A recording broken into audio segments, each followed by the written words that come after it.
Hi, hello everyone. Share ko nga lang pala yung experience ko sa pag-process namin ng family visit visa namin ni baby dito sa Saudi Arabia. First things first, kailangan nyo muna ma-provide yung mga requirements na hihingiin ni BFS Tashir. Si BFS Tashir kasi siya yung magpa-process ng visa natin papuntang Saudi Arabia. At kung itatanong nyo kung saan ang location ni BFS Tashir, sa Makati siya sa Alphaland. And of course, kapag pumunta kayo sa BFS Tashir, make sure lang na complete talaga yung requirements na ipapasa nyo at pati ang spelling dapat correct din. At ito na nga yung mga requirements na aking pinasa or sinubmit doon sa loob ng BFS Tashir. Ito yung example ng visa approval na galing kay MOPA or Ministry of Foreign Affairs sa Saudi Arabia. Yung na black na naka-circle na yan yung visa number ninyo. At syempre, ang inyong passport at ang passport ng makakasama nyo papunta dito sa Saudi Arabia.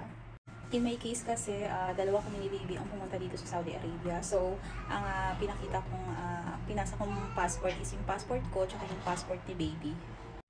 Siya nga pala, kung kayo ay married na at ang kukuha sa inyo dito sa bansang Saudi Arabia is ang inyong mister o ang inyong asawa, kailangan nyo rin magpasa ng marriage certificate na naka-apostil.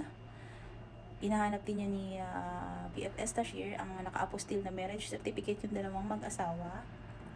Katulad ko, yung marriage certificate namin ni Mr. Pina-apostil ko muna siya sa DFA. Sinabay ko na nga rin pala yung birth certificate ni baby, pina-apostil ko na rin. Actually, pina-apostil ko rin yung birth certificate ko, pero pagdating sa BFS Tashir, di naman hinanap yung sa akin, yung birth certificate ko. Yung birth certificate lang ni baby na naka-apostil at yung marriage certificate nyo na naka-apostil, yun lang yung hinanap ni BFS Tashir. Kailangan rin pala ng yellow card from Bureau of Quarantine. Ito yung magpapabaksin kayo ng yellow fever at polio vaccine, tig-isang vaccine. Ito siya, ayan siya, ayan yung itsura ng yellow card na galing sa Bureau of Quarantine. Ayan siya. Magpapa-appointment lang kayo doon para makapagpa-vaccine kayo ng yellow fever tsaka polio vaccine. Pwede namang magkaibang araw yung vaccine nyo. Magkaiba rin yung appointment. Online appointment na kasi lahat eh. So, sa ko nagpa-appointment nitong yellow fever tsaka polio vaccine sa SM North, merong Bureau of Quarantine doon. So, hindi na hassle kasi hindi na kayo kailangan pumunta sa malayo, sa Maynila, yung main BOQ, Bureau of Quarantine. Doon kasi yung main niya. So, ang layo. Kaya, nag-search ako kung saan malapit na mayroong Bureau of Quarantine. So, nakita ko naman sa SM North meron. Doon na lang ako nagpa-appointment. So, yun, yellow fever vaccine tsaka polio vaccine. Yung yellow card, kailangan niya ni BFS Tashir. At kailangan nyo nga rin pala magpasa ng picture, ID picture. White background. Ako kasi nagpa-picture ako sa Photoshop. Sa Photoshop, tinanong ko yung staff doon kung ano bang tamang size na para sa visa for Saudi Arabia. Hindi naman masela ng Saudi Arabia pagdating sa ID picture. So, kailangan lang talaga white background. Ang asa akin kasi ang size na inano ko is 2x2 ID picture na white background. Pero dapat clear siya. At saka yung mukha nyo, kung ano yung mukha nyo, yung latest na mukha nyo, yun din dapat yung ipapasa nyo. Hindi pwede yung mga old pictures nyo na white background nga, pero old pictures nyo na, so parang hindi na siya tugma dun sa inyong facial appearance. Siyempre, baka dun sa old picture nyo is mapayat kayo, tapos ngayon medyo chubby na kayo, baka hindi tanggapin ni BFS Tashir.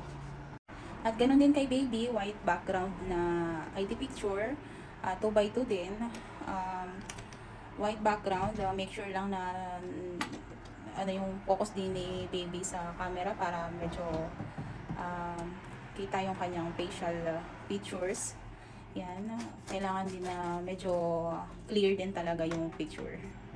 Meron naman yan sa mga Photoshop, package na siya, merong 4 pieces, may 6 pieces. Nasa inyo na yan kung pero mas better pa rin na magdala pa rin kayo ng medyo sobra na picture kasi baka in case lang kailanganin. And last, kailangan nyo rin magpasa ng photocopy ng passport nung sponsor nyo, kung sino man yung gustong kumuha sa inyo dito papuntang Saudi Arabia. Kung yung mister nyo or kung sino mang mga family members ang gustong kumuha sa inyo dito sa Saudi Arabia for visit visa, for family visit visa. And then yung kanyang ikama number, yung kanyang ikama ID, ipa-photocopy nyo kung meron kayong copy nun, ipa-photocopy nyo. Kailangan din yan ni BFS Share. Lastly, for reminder lang talaga, kung pupunta na kayo kay BFS Share, make sure lang talaga na complete requirements na kayo. Kompleto na yung mga requirements na ipapasa nyo. At pati dun sa visa approval na isasubmit nyo, make sure na complete details. Basahin nyo muna siyang maigi kung complete details ba or may mali sa spelling or any kahit sa apostille, kailangan yung spelling is tama. Yung visa approval, kailangan kung ano yung nandoon sa visa approval, yun din yung nasa passport, yun din yung same details sila. Kasi kung may mali man na isa or kahit sa spellings, pababalikin talaga kayo ni BFS Share para ayusin ulit yung. And yun lang, sana nakatulong ang aking mga tips how to process the visa for Saudi Arabia, the family visit visa for Saudi Arabia. And yun lang, good luck! At pasensya na nga pala sa noise background, yung aking maliit ay naglalaro, nag-iingay dito habang ako ay nagsasalita. At tumunog na rin pala yung azan. It's called a prayer. Prayer time na rin. Yun lang, kung may mga gusto kayong itanong, comment down below lang. Baka kaya kong sagutin. Yun lang. Thanks for watching. Bye!